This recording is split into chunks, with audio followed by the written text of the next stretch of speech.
Si le gouvernement de François Bayrou est renversé après le vote de confiance le 8 septembre, que risque-t-il de se passer? Est-ce que vous appelez le président de la République à nommer un Premier ministre rapidement? Sinon, c'est quoi l'option? C'est attendre 4 mois? Nous ouvrirons le chemin politique en déposant une motion de destitution du président de la République. Nous appelons à une dissolution. Voici les 5 scénarios possibles. Le Premier ministre a décidé de réunir les députés à l'Assemblée nationale pour faire une déclaration de politique générale, où il leur demandera s'ils sont d'accord ou non avec son plan de 44 milliards d'économies budgétaires pour 2026. C'est un effort qu'il justifie par la situation préoccupante des finances publiques selon lui, puisque la dette de la France s'élève à 3 345,8 milliards d'euros, d'après les derniers chiffres de l'INSEE. Ce vote de confiance engage la responsabilité du gouvernement. C'est-à-dire que si une majorité d'élus vote contre, François Bayrou sera contraint de remettre la démission de son gouvernement à Emmanuel Macron. Depuis 1958, début de la Ve République, il y a eu 41 votes de confiance.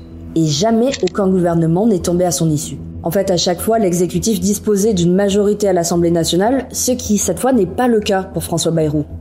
À l'heure de publication de cette vidéo, le RN, LFI, le PS, les Verts et le PC ont d'ores et déjà fait savoir qu'ils n'accorderaient pas leur confiance au Premier ministre. Donc, sauf accord avec l'un ou plusieurs de ces partis, les chances que François Bayrou puisse rester en poste sont quasi nulles. Et si le gouvernement actuel tombe, Emmanuel Macron pourrait alors choisir de nommer un nouveau Premier ministre.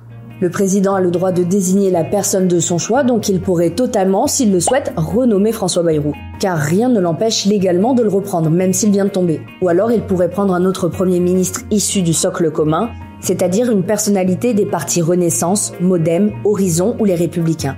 Mais dans ce cas, Emmanuel Macron court le risque que ce nouveau gouvernement soit aussitôt visé par une motion de censure, puisqu'il ne marquerait pas la rupture réclamée par l'opposition. C'est pourquoi le président pourrait plutôt désigner un Premier ministre en dehors de ses rangs. Il peut par exemple aller chercher un profil chez le RN ou LFI, ou une autre personnalité issue de l'opposition capable selon lui de faire consensus. D'ailleurs, pour le contexte, le PS s'est déjà dit volontaire pour prendre la succession de François Bayrou. Enfin, il reste la possibilité du gouvernement technique. Dans ce cas précis, le Premier ministre et les ministres nommés sont des hauts fonctionnaires, sans couleur politique connue. Et ils sont choisis pour gérer les dossiers courants, comme le budget par exemple. Cette formule n'a jamais encore été testée sous la Ve République. Mais le problème, c'est que quelle que soit la stratégie adoptée, le risque reste le même. Que ce gouvernement à peine nommé tombe à cause d'une motion de censure, ce qui bloquerait l'Assemblée nationale. C'est pourquoi Emmanuel Macron pourrait être contraint de dissoudre à nouveau l'Assemblée nationale. Alors cette option, elle est fortement réclamée par le Rassemblement national. Depuis juillet dernier, Emmanuel Macron a à nouveau le droit de dissoudre l'Assemblée nationale. S'il opte pour ce scénario, alors de nouvelles élections législatives anticipées doivent être organisées dans un délai de 20 à 40 jours après la dissolution. Hypothèse numéro 3, la démission d'Emmanuel Macron.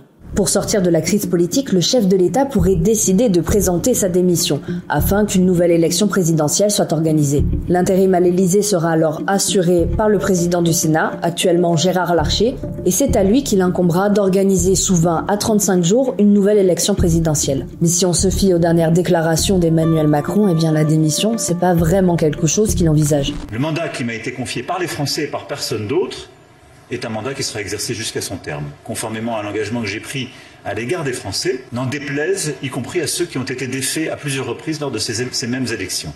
Tout ceci nous mène donc à l'option numéro 4, Emmanuel Macron se fait destituer.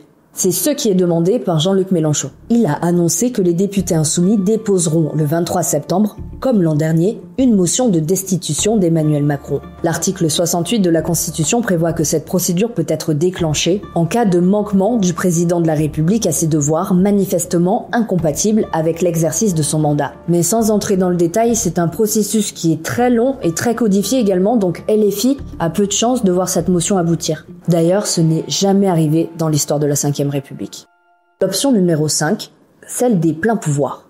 En cas d'enlisement, Emmanuel Macron pourrait avoir recours à l'article 16 de la Constitution, qui offre les pleins pouvoirs au président de la République. Il peut être invoqué en cas de menace grave et immédiate des institutions de la République ou d'interruption du fonctionnement régulier des pouvoirs publics constitutionnels. Et c'est une disposition qui doit forcément être limitée dans le temps. Ça veut dire qu'Emmanuel Macron ne peut pas avoir les pleins pouvoirs jusqu'à la fin de son mandat.